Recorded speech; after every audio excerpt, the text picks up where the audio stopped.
जय हिंद दोस्तों। आज की हमारी वीडियो बीएससी एग्रीकल्चर के फर्स्ट सेमेस्टर के एग्रीकल्चरल हेरिटेज सब्जेक्ट की है और ये जो वीडियो है ये पार्ट 2 है, यानी हम पार्ट 1 पे बात कर चुके हैं। और जो हमारी वीडियो का टॉपिक है वो है past and present status of agriculture and farmers in society, यानी समाज में कृषि एवं कृषकों की अतीत एवं वर्तमान में स्थिति। तो हमने आपको पार्ट 1 में ही बताया था कि ये जो टॉपिक है ना ये दो अलग अलग टॉपिक से मिलके बना है। यानी इसमें जो पहला टॉपिक है वो है past and present status of agriculture in society और जो दूसरा टॉपिक है वो है past and present status of farmers in society. तो जो हमारा एग्रीकल्चर का स्टेटस है उस पर हम पार्ट 1 में बहुत अच्छे से बात कर चुके हैं। आज जो हम बात करेंगे वो करेंगे past and present status of farmers in society. तो आइए इस टॉपिक को बहुत अच्छे से समझ लेते हैं। उससे पहले अगर आपने पार्ट 1 नहीं देखा है तो पहले आप उस पार्ट को देख लें, उसके बाद इस पार्ट को देखें, क्योंकि ये पार्ट 2 है। अगर आपने पार्ट 1 नहीं देखा होगा तो इसको समझने में थोड़ी कठिनाई आपको हो सकती है, इसलिए हम आपसे निवेदन करेंगे कि आप पहले पार्ट 1 देख लें। उसकी लिंक आपको डिस्क्रिप्शन में भी मिल जाएगी। तो देखो ये पार्ट 1 है जिसको हम ऑलरेडी आपको बहुत अच्छे से समझा चुके हैं। आज हम पार्ट 2 के टॉपिक को समझ लेते हैं। तो जो पार्ट 2 का टॉपिक है वो है past and present status of farmers in society. तो देखो ये जो टॉपिक है ना ये भी पुराने टॉपिक की तरह दो चीज़ों की डिमांड कर रहा है। यानी पहले ये पूछ रहा है कि जो किसान हैं उनकी प्राचीन समय में यानी पास्ट में समाज में क्या स्थिति यानी स्टेटस था, और साथ ही प्रेजेंट समय में यानी वर्तमान समय में जो हमारे किसान हैं उनकी क्या स्थिति है हमारे समाज में। आप नीचे भी देख सकते हैं क्लियरली लिखा हुआ है past status of farmers in society, यानी समाज में किसानों की अतीत में स्थिति, और present status of farmers in society यानी समाज में किसानों की वर्तमान स्थिति। तो इस स्ट्रक्चर को याद रखना। यानी सबसे पहले हम बात करेंगे कि जो हमारे किसान थे उनकी पास्ट में क्या स्थिति थी या क्या स्टेटस था। फिर हम आ जाएंगे प्रेजेंट टाइम में, यानी जो वर्तमान समाज है उसमें हमारे किसानों की क्या स्थिति है। तो इसको आप याद रखना। नेक्स्ट, पास्ट और जो प्रेजेंट स्टेटस है किसानों का वो आपकी स्क्रीन पे है। तो अभी हम क्या करते हैं कि इन सभी टॉपिक पे एक नज़र डाल लेते हैं। इससे आपको एक बेसिक आइडिया हो जाएगा कि आगे हम कैसे और किन किन टॉपिक पे बात करने वाले हैं। तो देखो हम शुरुआत करेंगे पास्ट से, और पास्ट को हम दो में तोड़ के समझेंगे, प्राचीन काल यानी एंशिएंट टाइम में, मध्यकाल यानी मिडिवल पीरियड में। तो देखो हम प्राचीन काल में बात करेंगे समाज में आर्थिक स्थिति यानी इकोनॉमिक कंडीशन इन सोसाइटी, सामुदायिक जीवन यानी कम्युनिटी लाइफ, श्रम और सिंचाई की समस्या। उसके बाद हम आ जाएंगे मध्यकाल यानी मिडिवल पीरियड में। इसमें हम देखेंगे जमींदारी प्रथा यानी जमींदारी सिस्टम को, कृषि उत्पादन में कमी यानी लेस प्रोडक्शन, और सामाजिक स्थिति। तो यहाँ पर आकर आपका पास्ट स्टेटस खत्म हो जाएगा। उसके बाद हम आ जाएंगे प्रेजेंट स्टेटस पे। तो देखो प्रेजेंट स्टेटस को हम पॉजिटिव और निगेटिव में देखेंगे।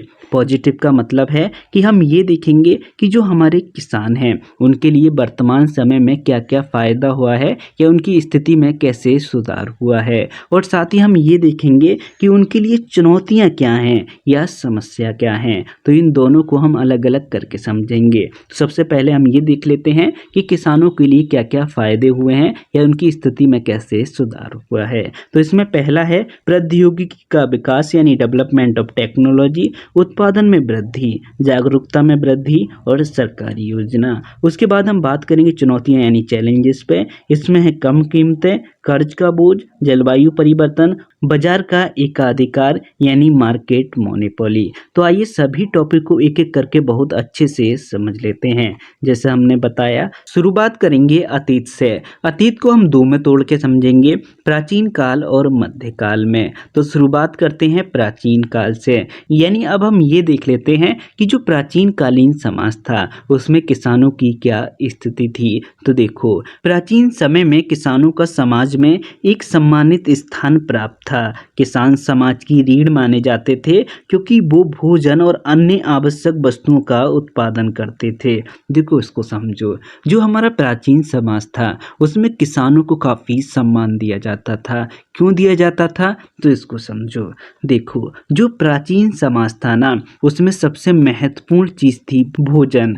अब जो किसान है वो इस भोजन का यानी खाने की चीज़ों का ही तो प्रोडक्शन कर रहा है। अब आप खुद सोचो, जो सबसे महत्वपूर्ण चीज़ है और उसका प्रोडक्शन करने वाला जो व्यक्ति है उसको सम्मान मिलेगा या नहीं मिलेगा समाज में? बिल्कुल मिलेगा। जैसे अगर आप एग्जाम्पल से समझें तो आप अगर इसको वर्तमान में देखें तो वर्तमान में सबसे महत्वपूर्ण चीज़ क्या है? क्या भोजन है? नहीं, आज के टाइम में सबसे महत्वपूर्ण चीज़ है पैसा। अब जो व्यक्ति ज़्यादा पैसा कमा रहा है तो क्या उसको समाज में सम्मान मिलेगा या नहीं मिलेगा? बिल्कुल मिलेगा। ऐसे ही प्राचीन समय में था। प्राचीन समय में सबसे जो महत्वपूर्ण चीज़ थी वो थी भोजन। अब जो किसान है वो भोजन का प्रोडक्शन करते थे, इसलिए उनको समाज में काफ़ी सम्मान दिया जाता था। अब इसको इंग्लिश में देखो, in ancient times farmers have a respected place in the society. Farmers were considered the backbone of the society because they produce food and other essential things. इसके बाद नेक्स्ट है, एक मिनट, समाज में आर्थिक स्थिति यानी इकोनॉमिक कंडीशन इन सोसाइटी। यानी अब हम ये देख लेते हैं कि जो प्राचीन कालीन समाज था उसमें जो हमारे किसान थे उनकी इकोनॉमिक कंडीशन या आर्थिक स्थिति क्या थी। तो देखो, जो प्राचीन समाज था उसमें किसानों की आर्थिक स्थिति ठीक थी। हालांकि कुछ किसान ज़्यादा अमीर भी थे और कुछ थोड़े गरीब भी थे, लेकिन लगभग आप ये कह सकते हो कि जो किसान थे वो ना ही ज़्यादा गरीब थे और ना ही ज़्यादा अमीर थे। गरीब अमीर क्यों नहीं थे? क्योंकि उस समय जो किसान थे निर्वाह खेती करते थे, यानी केवल वो उतना ही प्रोडक्शन करते थे जितने में उनके और उनके परिवार की लोग की आवश्यकताएं पूरी हो जाएं। क्योंकि उस समय लोगों की कोई ज़्यादा आवश्यकताएं भी नहीं थी, जैसे कि हमें मकान चाहिए, बंगला चाहिए, पैसा चाहिए, ऐसी कोई डिमांड थी नहीं। बस उनको ये था कि खाने के लिए उनको भोजन मिल जाए। अब खाने के लिए उनको भोजन मिल जाता था तो वो उसी में काफ़ी खुश थे। इसको और अच्छे से समझने के लिए इसकी थ्योरी को देखो। तो देखो, समाज में किसानों की आर्थिक स्थिति भिन्न भिन्न थी। कुछ किसानों के पास अधिक कृषि क्षेत्र था और उनके पास संपत्ति भी अधिक थी, परंतु प्राचीन समय में अधिकांश किसान कम क्षेत्र में कृषि करते थे क्योंकि उस समय खेती करना बहुत कठिन था। इसलिए वह निर्वाह कृषि यानी सबसिस्टेंस फार्मिंग करते थे। इसको इंग्लिश में देखो, the economic status of farmers in the society was different. Some farmers had more agriculture area and they also had more property, but in ancient times most of the farmers used to do farming in less area because farming was very difficult at that time. That's why they did subsistence farming.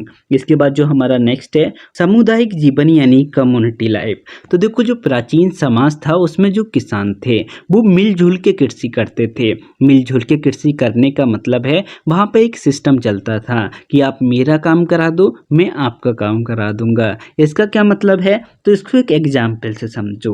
जैसे मान लो ये एक प्राचीन गांव है और इसमें रहने वाले जो किसान है ना, उसने अपना अपना समुदाय बना रखा है, यानी अपना अपना ग्रुप बना रखा है। तो जो टोटल किसान है वो इसमें मान लो 100 हैं और 100 ने सॉरी, ये तो 1000 हो गया, 100 हैं, ठीक। और 100 ने अपने 5 ग्रुप बना रखे हैं 20-20 किसानों के। अब जो 20 किसान है वो मान लो इस वाले एरिया में कृषि करते हैं। तो देखो, अब मान लो किसी एक किसान के फील्ड में कोई काम होना है और जो फील्ड का मालिक है वो है मोहन, ठीक। अभी जो मोहन है ना वो क्या करेगा कि अगर इसके फील्ड में कोई काम है, जैसे मान लो गेहूं की हार्वेस्टिंग होनी है, तो ये अकेला नहीं करेगा बल्कि इसके आसपास के यानी समुदाय के जो अन्य किसान हैं वो भी इसकी हार्वेस्टिंग में मदद करेंगे, हार्वेस्टिंग करवाएंगे। इसी तरीके से अगर अन्य किसान के फील्ड में कोई काम होना है तो ये सभी किसान मिलकर उसके फील्ड में काम करवाएंगे। यानी कहने का मतलब है कि वो मिलजुल के कृषि करते थे। तो यही हम आपको बताना चाह रहे थे। यानी प्राचीन समय में किसान समुदाय में रहते थे और एक दूसरे की मदद करते थे, वो मिलकर खेती करते थे। In ancient times farmer lived in groups and helped each other and worked together in the fields. इसके बाद जो नेक्स्ट है वो है श्रम यानी लेबर। तो उस समय कृषि कार्यों में किसानों को अधिक श्रम करना पड़ता था क्योंकि उस समय मशीनें नहीं थी। तो देखो, ये तो एकदम ईजी है। यानी जो प्राचीन समय था उसमें किसानों को बहुत ज़्यादा मेहनत करनी पड़ती थी। क्यों करनी पड़ती थी? क्योंकि उस समय कार्य करने के लिए मशीनें थी नहीं। इंग्लिश में देखो, at that time farmers had to do more labour. Labour की जगह यहाँ पे हार्ड वर्क कर लेना in agriculture because there were no machine at that time. इसके बाद जो नेक्स्ट है, एक मिनट, वो है सिंचाई की समस्या यानी एरीगेशन प्रॉब्लम। प्राचीन समय में सिंचाई के लिए प्राकृतिक स्रोतों पर निर्भर रहना पड़ता था, जिसके कारण फसलें सूखे और बाढ़ जैसी प्राकृतिक आपदाओं से किसानों को आर्थिक हानि होती थी। देखो इसको समझो, जो प्राचीन समय था ना, उसमें जो किसान थे वो सिंचाई के लिए प्राकृतिक स्रोतों पर निर्भर थे। प्राकृतिक स्रोत जैसे आपके नदियाँ हो गई, तालाब हो गए या आपकी नहरें हो गई आदि। लेकिन इसमें एक समस्या थी। समस्या क्या थी कि इनसे सिंचाई एक लिमिट में ही की जा सकती थी, क्योंकि उस समय कोई साधन तो था नहीं, यानी कोई मशीन तो थी नहीं जिससे कि सिंचाई कर ली जाए। तो जो किसान होते थे वो पानी किसी बर्तन में या किसी बड़ी चीज में भरकर ही खेत तक पहुंचाते थे। लेकिन अब मान लो किसी साल सूखा पड़ गया, यानी बारिश हो ही नहीं रही, तो इससे क्या होगा कि जो किसान है वो इतनी ज्यादा सिंचाई यानी इरिगेशन नहीं कर पाएंगे। इससे जो फसल है वो सूखने लगेगी और प्रोडक्शन काफी कम हो जाएगा। या मान लो किसी साल बाढ़ आ गई, यानी बारिश बहुत ज़्यादा हो गई और उस साल बाढ़ आ गई, तो उससे ही वो फसल खराब हो जाएगी। यानी कहने का मतलब है कि जो प्राचीन समय था उसमें सूखे और बाढ़ जैसी प्राकृतिक आपदाओं से किसानों को आर्थिक नुकसान होता था या फसलें उस समय ज़्यादा खराब होती थी, क्योंकि उस समय डिसीज और पेस्ट क्रॉप में यानी फसल में कम लगते थे, बल्कि सूखे और बाढ़ की वजह से ही फसलें ज़्यादा खराब होती थी। इंग्लिश में देखो, in ancient times farmers had to depend on natural sources for irrigation, due to which natural disaster like drought and flood caused economic loss to the farmer। इसके बाद जो नेक्स्ट है वो है हमारा मध्यकाल यानी मिडिवल पीरियड। तो हमने अभी तक ये देखा कि जो किसान थे उनका प्राचीन समय में समाज में क्या स्थिति थी। अब हम ये देख लेते हैं कि मध्यकालीन जो समाज था उसमें किसानों की क्या स्थिति थी। तो देखो, मध्यकालीन समाज में किसानों की स्थिति कठिन और चुनौतीपूर्ण थी। वे जमींदारी प्रथा के तहत शोषित होते थे और आर्थिक रूप से कमजोर थे और सामाजिक और राजनीतिक रूप से अधिकारहीन थे। हालांकि उनकी मेहनत और संघर्ष ने समाज के विकास में एक महत्वपूर्ण भूमिका निभाई। तो देखो इसको समझो, तो जो प्राचीन समाज था ना उसमें जो किसान थे उनकी स्थिति बहुत अच्छी थी, परंतु मध्यकाल में आकर किसानों की स्थिति बहुत ज्यादा खराब हो गई। उसका सबसे बड़ा रीजन था जमींदारी प्रथा यानी जमींदारी सिस्टम। इस जमींदारी प्रथा ने किसानों की स्थिति बहुत ज़्यादा खराब कर दी। जमींदारी प्रथा क्या होती है इस पर भी हम आगे बात करेंगे। और साथ ही जो मध्यकाल था ना इसमें किसान आर्थिक रूप से कमजोर थे, यानी उनकी इकोनॉमिक कंडीशन थी वो भी बहुत ज़्यादा खराब हो गई और सामाजिक और राजनीतिक रूप से अधिकारहीन थे, यानी समाज में उन्हें निम्न वर्ग बना दिया गया और राजनीतिक रूप से भी वो अधिकारहीन थे। इसको इंग्लिश में देखो, the condition of farmers in medieval society was difficult and challenging. They were exploited under the zamindari system and were economically weak, socially and politically powerless. However, their hard work and struggle play an important role in the development of the society। इसके बाद जो next है, एक minute, जमींदारी प्रथा यानी जमींदारी system. तो जमींदारी प्रथा किसे कहते हैं तो देखो इसको समझो।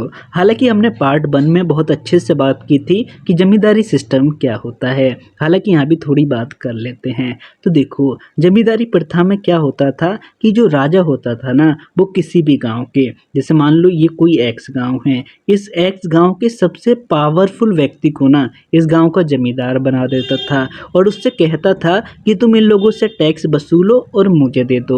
यानी जो जमींदार होता था उसका ये काम होता था कि वहाँ पर कृषि कर रहे लोग यानी जो किसान हैं उनसे टैक्स वसूल के राजा को देना।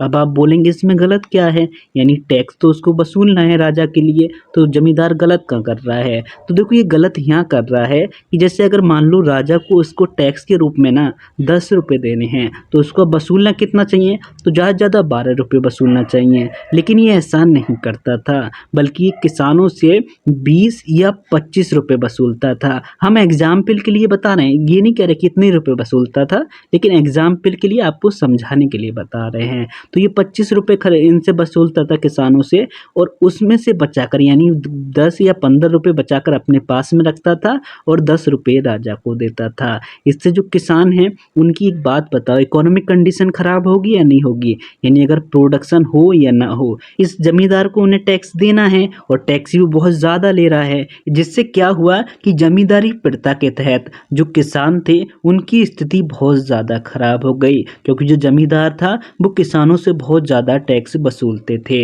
इसको और अच्छे से समझने के लिए इसकी थ्योरी को देखो। मध्यकाल में जमींदारी प्रथा का बोलबाला यानी प्रचलन था।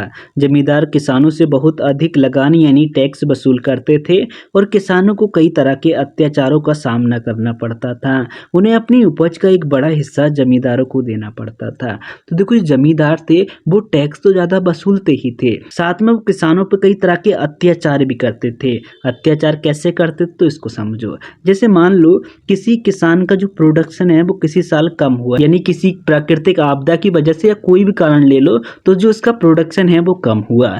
अभी जो जमींदार है ना वो उस किसान से टैक्स वसूलेगा। अब उसके पास उतना ज़्यादा प्रोडक्शन है नहीं कि वो उसको टैक्स देते हैं, तो ये क्या करता था, यानी जो जमींदार होते थे वो उनके घर की संपत्ति को, जैसे बैल हो गया या बैलगाड़ी हो गई, पहले यही संपत्ति होते थे, तो इनको जबरदस्ती वो अपने कब्जे में ले लेते थे और बोलते थे टैक्स दो वरना हम इसकी नीलामी कर देंगे। और भी कई तरह के जो जमींदार होते थे वो अत्याचार करते थे। अब हम नेक्स्ट देख लेते हैं, 1 मिनट। कृषि उत्पादन में कमी, लेस प्रोडक्शन। बार बार होने वाले युद्धों और प्राकृतिक आपदाओं के कारण कृषि उत्पादन में कमी आई और किसानों की स्थिति और भी खराब हो गई।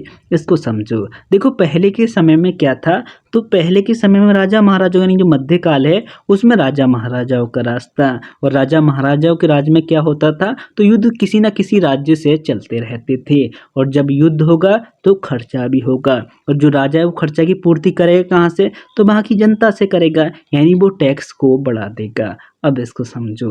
देखो, जो टैक्स है वो किसानों पर पहले से ही बहुत ज़्यादा हैं। अब जब उन पर और टैक्स लगाया जाएगा, यानी जो राजा है वो जमींदार से कहेगा कि किसानों से और टैक्स लो। अब जो जमींदार है वो पहले ही काफ़ी टैक्स ले रहा है, और जब वो टैक्स और बढ़ाएगा तो इससे प्रोडक्शन में कमी होगी या नहीं होगी, कैसे होगी, जैसे समझो। देखो, जैसे मान लो किसान टैक्स देने के बाद पहले उसके पास बच रहा था 10 क्विंटल अनाज 1 हेक्टेयर में। अब क्या हुआ कि जो किस जमींदार है उसने और टैक्स बढ़ा दिया, तो ये किसान से क्या करेगा, 3 क्विंटल और ज़्यादा इससे मतलब अनाज ले लेगा, क्योंकि पहले जो टैक्स लिया जाता था वो अनाज के रूप में ही ज़्यादातर लिया जाता था। तो अब जो किसान है उसके पास में 7 क्विंटल ही अनाज बचा, तो इससे प्रोडक्शन कम हुआ या नहीं। और साथ ही जो प्राकृतिक आपदा थी उनसे भी उत्पादन में काफ़ी कमी आई। Due to wars and natural disaster agriculture production decrease and the condition of farmers become worse. इसके बाद जो नेक्स्ट है वो है सामाजिक स्थिति यानी सोशल कंडीशन। तो किसानों को समाज में निम्न वर्ग माना जाता था, उन्हें समाज से सम्मान और सुरक्षा नहीं मिलती थी। तो देखो, अगर हम सामाजिक स्थिति की बात करें किसानों की, तो उन्हें समाज में निम्न वर्ग माना जाता था, यानी उन्हें सबसे लोअर क्लास माना जाता था, और साथ ही उन्हें समाज में ना तो कोई सम्मान मिलता था और ना ही कोई सुरक्षा। इंग्लिश में देखो, farmers were considered to be a lower class in the society and they did not get respect and protection from the society. इसके बाद नेक्स्ट है प्रेजेंट स्टेटस। तो हमने अभी बात की थी पास्ट स्टेटस पे, तो पास्ट स्टेटस आपका खत्म होता है। अब हम बात करते हैं प्रेजेंट स्टेटस पे। तो देखो, समाज में किसानों की स्थिति सदियों से बदलती रही है। प्राचीन काल में उन्हें देवता माना जाता था, मध्यकाल में और ब्रिटिश काल में उनकी स्थिति बहुत ज़्यादा खराब हो गई। हालांकि वर्तमान में भी किसानों की स्थिति कुछ ज़्यादा अच्छी नहीं है। तो देखो, जो आपका प्राचीन काल था तो उनमें जो किसान थे उनको बहुत ज़्यादा सम्मान दिया जाता था। मध्यकाल में आकर और जो ब्रिटिश काल है उसमें किसानों की स्थिति बहुत ज़्यादा खराब हो गई। परंतु अगर हम वर्तमान में भी देखें तो वर्तमान में ऐसा नहीं है कि जो किसान हैं उनके पास बहुत ज़्यादा संपत्ति है, वो बहुत ज़्यादा अमीर हैं। आज भी किसानों की हालत बहुत ज़्यादा खराब है, हालांकि पहले से बेटर है। अभी हम आगे उस पर बात करेंगे।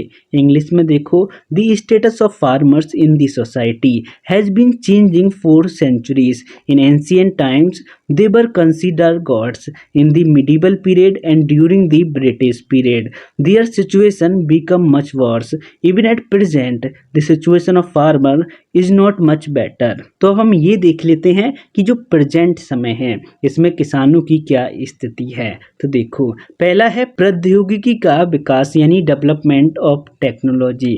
तो आधुनिक कृषि में महत्वपूर्ण तकनीकी विकास हुआ है जिसमें मशीनीकरण, उन्नत सिंचाई, रासायनिक उर्वरकों और कीटनाशकों का उपयोग शामिल है, जिससे किसानों को खेती करना आसान हो गया है। यानी कहने का मतलब है कि जो वर्तमान समय है उसमें कृषि करना काफ़ी आसान हो गया है। क्यों आसान हो गया है? क्योंकि जो वर्तमान समय है ना उसमें टेक्नोलॉजी का उपयोग कृषि में काफ़ी होने लगा है, जिससे अगर फील्ड में कोई काम करना है तो उसके लिए मशीनें मौजूद हैं। साथ ही अगर सिंचाई करनी है तो उन्नत सिंचाई सुविधाएं मौजूद हैं। अगर फील्ड की फर्टिलिटी बढ़ानी है तो उसके लिए रासायनिक उर्वरक हैं। अगर फील्ड में किसी तरीके का कोई कीट लग गया है तो उसके नियंत्रण के लिए बहुत ज़्यादा कीटनाशक मार्केट में मौजूद हैं। तो यानी कहने का मतलब है कि जो कृषि कार्य है ना टेक्नोलॉजी की वजह से काफ़ी आसान हो गया है। इसके बाद जो नेक्स्ट है, एक मिनट, वो है उत्पादन में वृद्धि यानी प्रोडक्शन इंक्रीजेज। तो देखो, आधुनिक कृषि तकनीकों, सिंचाई सुविधाओं, जैव प्रौद्योगिकी और आनुवांशिक रूप से संशोधित फसलों ने पैदावार और प्रतिरोधकता में वृद्धि की है, जिससे किसानों की स्थिति पहले से अच्छी हुई है।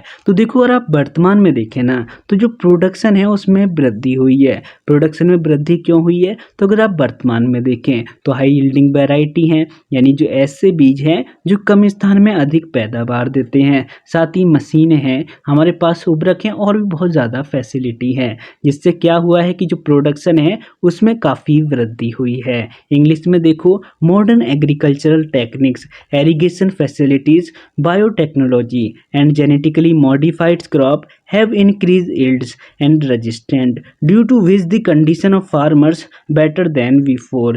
इसके बाद जो नेक्स्ट है, जागरूकता में वृद्धि यानी इंक्रीज अवेयरनेस। तो देखो, जो पहले के किसान थे ना वो परंपरागत तरीकों से कृषि करते थे, इससे प्रोडक्शन तो कम था ही और भी बहुत सारी समस्याएं थी।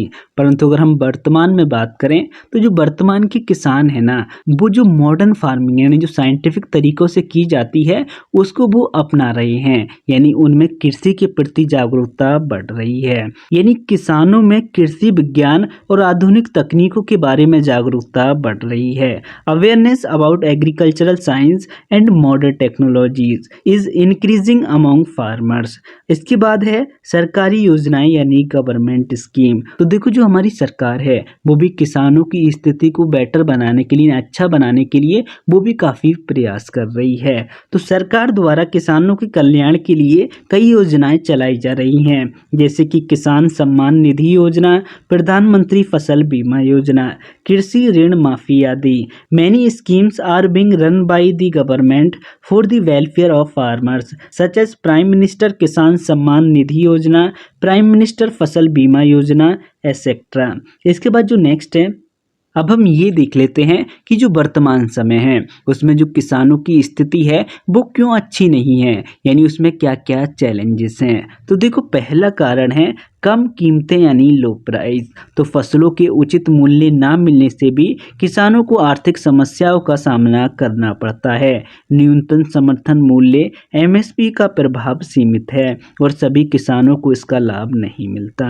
इन दो कहने का मतलब है जो किसान प्रोडक्शन करता है ना उसको उतना प्राइस नहीं मिलता जितना कि उसको मिलना चाहिए। और साथ ही अगर हम एमएसपी की बात करें तो एमएसपी भी अगर आप देखेंगे तो वो पंजाब तक ही सीमित है। अन्य राज्यों के जो किसान हैं वो इसका लाभ कभी उठा ही नहीं पाते।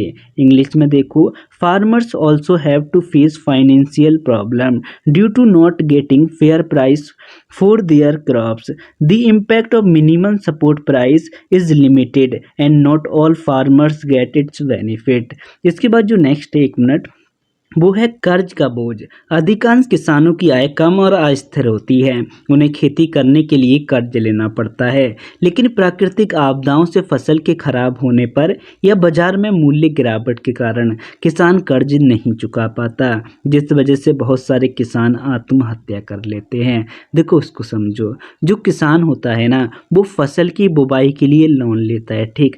अब उसने लोन लेकर फसल को बो दिया, लेकिन किसी कारणवश मान लो ये फसल खराब हो गई या प्रोडक्शन हुआ कम हुआ, और साथ ही जो बाजार है ना, उसमें जो फसल किसान ने उगाई है उसके जो प्राइस है वो बहुत ज़्यादा कम हो जाए, जिससे क्या होगा कि जो किसान है ना वो उस लोन को नहीं उतार पाता। साथ ही जो उसने लोन लिया है ना उस पर ब्याज भी यानी इंटरेस्ट भी लगेगा, तो जो लोन का पैसा है वो लगातार बढ़ता रहेगा। और क्या होता है कि बहुत सारे किसान अगर लोन नहीं उतार पाते तो वो आत्महत्या कर लेते हैं। आपने बहुत सारे न्यूज़ में भी सुना होगा, यानी अगर आप अखबार पढ़ते होंगे तो आपने देखा होगा कि बहुत सारी न्यूज़ आती रहती हैं कि आज उस जगह किसान ने आत्महत्या कर ली तो आज उस जगह पर आत्महत्या कर ली। तो जो आत्महत्या किसानों करने के पीछे का सबसे बड़ा रीज़न रहता है वो रहता है कर्ज का बोझ। इंग्लिश में देखो, most of the farmers income is low and unstable, they have to take loan to do farming,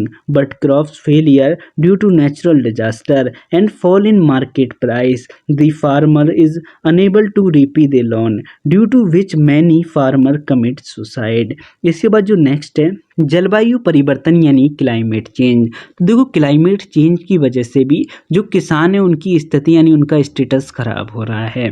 कैसे हो रहा है तो इसको समझो। देखो क्लाइमेट चेंज की वजह से प्राकृतिक आपदाएं आ रही हैं, जैसे कि सूखा हो गए या बाढ़ हो गए। अगर देखो किसी साल बारिश नहीं होगी और सूखा पड़ेगा तो प्रोडक्शन बहुत कम होगा, या मान लो किसी साल बहुत ज़्यादा बारिश हो जाए, इतनी बारिश हो जाए कि बाढ़ आ जाए, तब भी फसल का प्रोडक्शन कम हो जाएगा, यानी जो फसल है वो पूरी तरह से नष्ट हो जाएगी बाढ़ की वजह से। तो जो किसान है उसकी स्थिति खराब होगी या नहीं होगी? बिल्कुल होगी, क्योंकि जो किसान होते हैं उनकी जो अर्निंग का साधन होता है वो क्या होता है? तो वो फसल ही होती है, और जो फसल है वो क्लाइमेट चेंज की वजह से खराब हो रही है, क्योंकि क्लाइमेट चेंज की वजह से प्राकृतिक आपदाएं आती हैं, जैसे सूखा हो गई या बाढ़ हो गई। तो जो क्लाइमेट चेंज है वो भी किसानों की जो स्थिति है उसको प्रभावित कर रहा है। जलवायु परिवर्तन के कारण और प्राकृतिक आपदाएं किसानों की आय को प्रभावित कर रही हैं। आय को प्रभावित कैसे कर रही हैं तो हमने आपको बता चुके हैं, यानी अगर सूखा पड़ेगा या बाढ़ आएगी तो क्रॉप नहीं होगी, और जो किसान होते हैं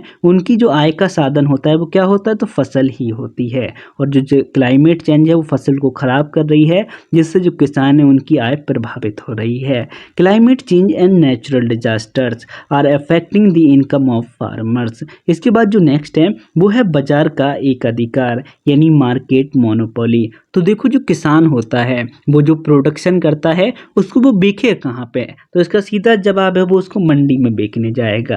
अब जो मंडी के व्यापारी होते हैं या जो बिचौलिया होते हैं, जो मिडलमैन होते हैं ना, वो आपस में सलाह कर लेते हैं। सलाह क्या करते हैं? जैसे मान लो गेहूं का सीजन चल रहा है और जो लोग यानी जो किसान हैं वो मंडी में गेहूं को बेचने आ रहे हैं। अभी जो मिडिल मैन है या जो व्यापारी हैं वो आपस में सलाह कर लेंगे कि हम आज जो गेहूं खरीदेंगे ना वो 70 रुपये ही खरीदेंगे। अब जो जितने भी मिडिल मैन है, जितने भी व्यापारी हैं, वो 70 रुपये से ऊपर गेहूं को आज नहीं खरीदेंगे। अब ये जो कोई भी किसान है, जैसे मान लो ये किसान है, ये इस मंडी में गेहूं को बेचने आया। अब जितने भी लोग इसके पास में आएंगे ये बोलेगा 20 रुपये केजी गेहूं को खरीदिए, क्योंकि इस बार लागत बहुत आई है। लेकिन जो मिडिल मैन होगा वो कहेगा कि मार्केट में भाव भी नहीं है गेहूं का, आप हमको 70 रुपये केजी या 16 रुपये केजी दो तो बताओ। तो ये कहेगा कि मैं इतने कम में तो नहीं बेच पाऊंगा। तो वो जो व्यक्ति इसके पास आया यानी जो मिडिल मैन आया वो चले जाएगा।